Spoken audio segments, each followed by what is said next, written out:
हरियाणा के विकास को और ज्यादा रफ्तार देने के लिए मुख्यमंत्री नायब सिंह सैनी ने अपना एक और कदम आगे बढ़ा दिया है। चंडीगढ़ में इसकी एक झलक देखने को भी मिली, जहां हरियाणा भवन में मुख्यमंत्री नायब सिंह सैनी ने वर्ल्ड बैंक के डेलीगेशन के साथ बैठक कर हरियाणा के विकास का खाका तैयार किया। मीटिंग में वर्ल्ड बैंक की ओर से 2023 तक हरियाणा में 3,650 करोड़ रुपए खर्च करने की बात कही गई, जिसमें 70% रकम वर्ल्ड बैंक और 30% रकम हरियाणा सरकार खर्च करेगी। कैबिनेट मंत्री राव नरबीर सिंह ने इसकी खुद जानकारी दी है।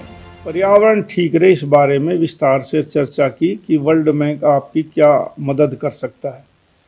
तो एक प्रपोजल है कि हरियाणा को तकरीबन 3650 करोड़ रुपए इस पे 2030 तक वो खर्च करेंगे।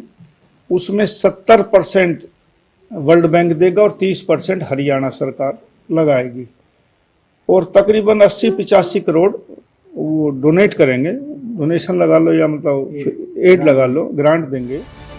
वर्ल्ड बैंक के साथ हुई बैठक में प्रदूषण को लेकर भी विस्तार से चर्चा की गई। चर्चा के दौरान हरियाणा सरकार ने वर्ल्ड बैंक के साथ एक योजना तैयार की, जिसके तहत फरीदाबाद, गुरुग्राम और सोनीपत में 250 इलेक्ट्रिक बसें चलाई जाएंगी। साथ ही सड़कों को दुरुस्त किया जाएगा ताकि धूल न उड़े और प्रदूषण कम से कम हो। राव नरबीर सिंह की माने तो अगले 1 महीने में वर्ल्ड बैंक के साथ इस योजना पर काम शुरू कर दिया जाएगा। और इसमें ये योजना है कि जो ये बड़े बड़े शहर हैं, जैसे फरीदाबाद है, गुड़गांव है, और आज मुख्यमंत्री जी ने उसमें सोनीपत को भी जोड़ा है कि दिल्ली के नजदीक है, प्रदूषण वहां से भी जाता है कि स्टेट से नहीं, एक जिले से नहीं जाता। तो यहाँ तकरीबन 250 बस इलेक्ट्रिक की बस चले, उसका पैसा वर्ल्ड बैंक और गवर्नमेंट ऑफ हरियाणा दे। और अभी होगा 550 बस थी तो 150 बस और बढ़ा देंगे, तीनों शहरों में कर देंगे। डीजी सेट अच्छे हों और हमारे जो सड़कों की व्यवस्था है, जहां रेत ज्यादा उड़ता है, अच्छी सड़कें हों। 500 किलोमीटर चिन्हित करके दिल्ली एनसीआर में कि वहां रेत ना उड़े, ऐसी व्यवस्था करने के कई पॉइंट उन्होंने दी हैं। बैठक में लोगों को पर्यावरण के प्रति जागरूक करने पर भी चर्चा की गई, जिसके लिए वर्ल्ड बैंक की ओर से कॉलेज और यूनिवर्सिटीज में रिसर्च प्रोग्राम शुरू करने का प्रस्ताव दिया गया। यानी आने वाले दिनों में जहां विकास के मामले में हरियाणा उड़ान भरेगा, वहीं प्रदूषण के मामलों में कमी आएगी। सूर्य समाचार के लिए चंडीगढ़ से रवि चंदेल की रिपोर्ट।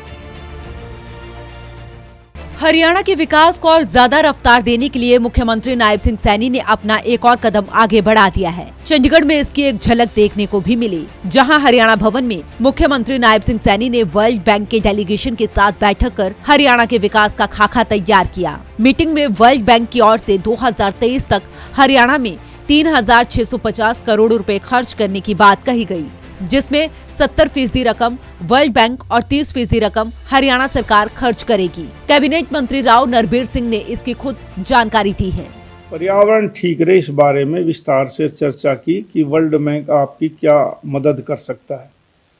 तो एक प्रपोजल है कि हरियाणा को तकरीबन 3650 करोड़ रुपए इस पे 2030 तक वो खर्च करेंगे। उसमें 70% वर्ल्ड बैंक देगा और 30% हरियाणा सरकार लगाएगी और तकरीबन 80-85 करोड़ वो डोनेट करेंगे। डोनेशन लगा लो या मतलब एड लगा लो, ग्रांट देंगे।